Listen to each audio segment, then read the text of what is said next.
Assalamualaikum warahmatullahi wabarakatuh. Salam sejahtera bagi kita semuanya. Perkenalkan, kami dari kelompok 1 yang beranggota Abdurrahman Sidik, saya Fira Aryati, Dwi Anggraini, dan Silvi Khatun Aziza.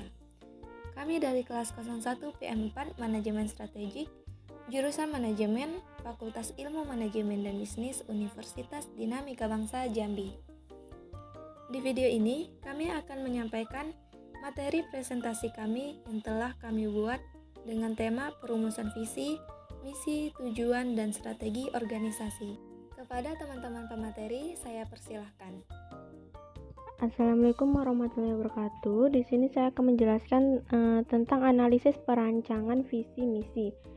Di sini ada beberapa rumusan masalah. Yang pertama, bagaimana konsep visi dan misi. Yang kedua, apa saja tujuan dari suatu organisasi. Yang ketiga, penjelasan sasaran suatu organisasi. Yang terakhir yaitu bagaimana kaitan antara visi, misi, tujuan, dan strategi organisasi.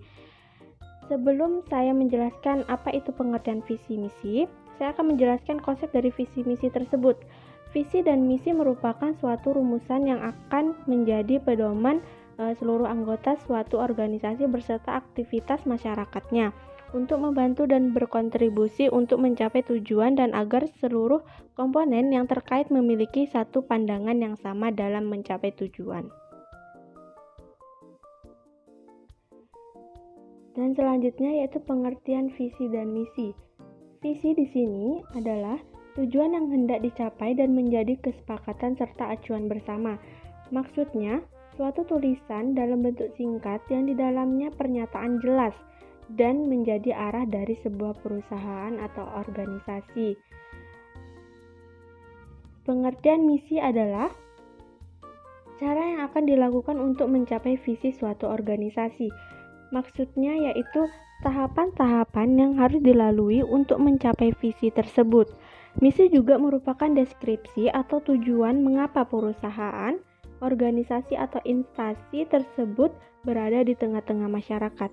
Selain itu juga misi bisa dikatakan sebagai penjabaran sebuah visi. Jika visi hanya dituliskan dalam satu kalimat saja, maka misi akan dijabarkan dengan beberapa kalimat yang mudah untuk dipahami pembaca atau siapa saja yang melihatnya. Rumusan visi dan misi. Visi yang pertama menggambarkan masa depan yang ingin dicapai dalam waktu tertentu.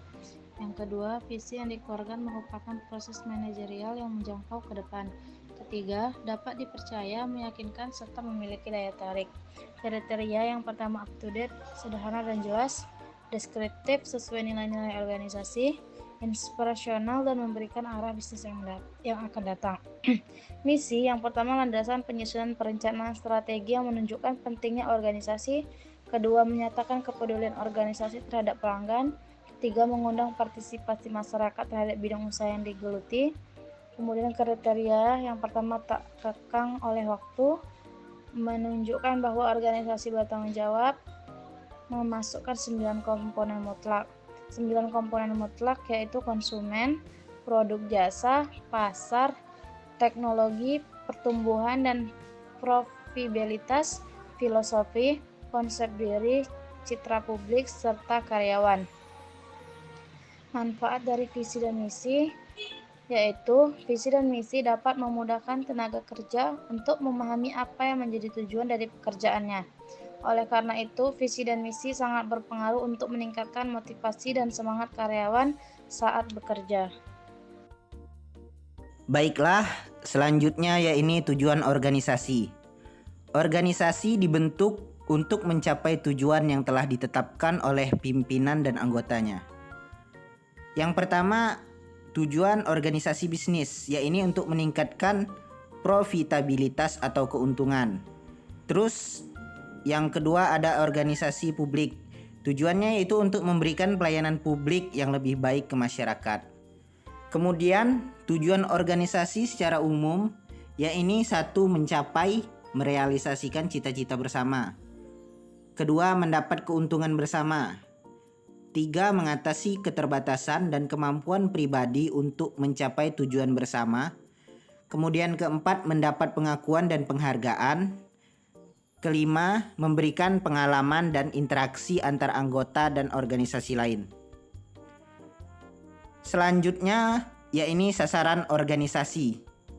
Sasaran atau goal organisasi merupakan suatu keadaan atau kondisi yang ingin dicapai oleh organisasi.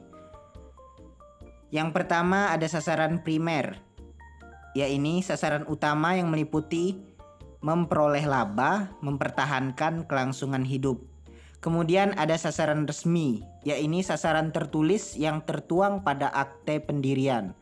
Kemudian ada sasaran sekunder, yakni sasaran lain yang memberikan sumbangan langsung pada primer.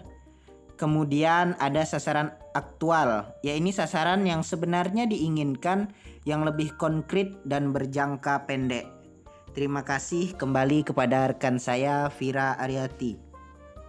Pada dasarnya, sasaran organisasi yang ditetapkan merupakan bagian dari proses perencanaan strategi, dengan fokus utamanya itu berupa tindakan dan alokasi sumber daya organisasi dalam rencana kegiatan. Pihak-pihak yang menetapkan sasaran organisasi. Yang pertama, ditetapkan oleh pimpinan tunggal atau pemilik jika organisasi itu merupakan organisasi yang kecil. Yang kedua, ditetapkan oleh koalisi kelompok pimpinan jika organisasi itu merupakan organisasi yang besar. Bagaimana sih kaitan antara visi, misi, dan strategi organisasi? Jadi, antara visi, misi, dan perencanaan strategi itu saling berkaitan dan memiliki hubungan yang sangat erat dan saling membutuhkan antara satu dengan yang lain. Hal ini dikarenakan visi merupakan rumusan umum mengenai keadaan yang diinginkan pada akhir periode perencanaan, dan misi merupakan rumusan umum mengenai hal-hal yang akan dilaksanakan untuk mewujudkan visi yang telah direncanakan. Sedangkan perencanaan strategi merupakan proses pemutusan program-program yang akan dilaksanakan oleh organisasi dan perkiraan seberapa jumlah sumber daya yang akan dialokasikan ke setiap program jangka panjang selama beberapa tahun ke depan. Sekian dari kami.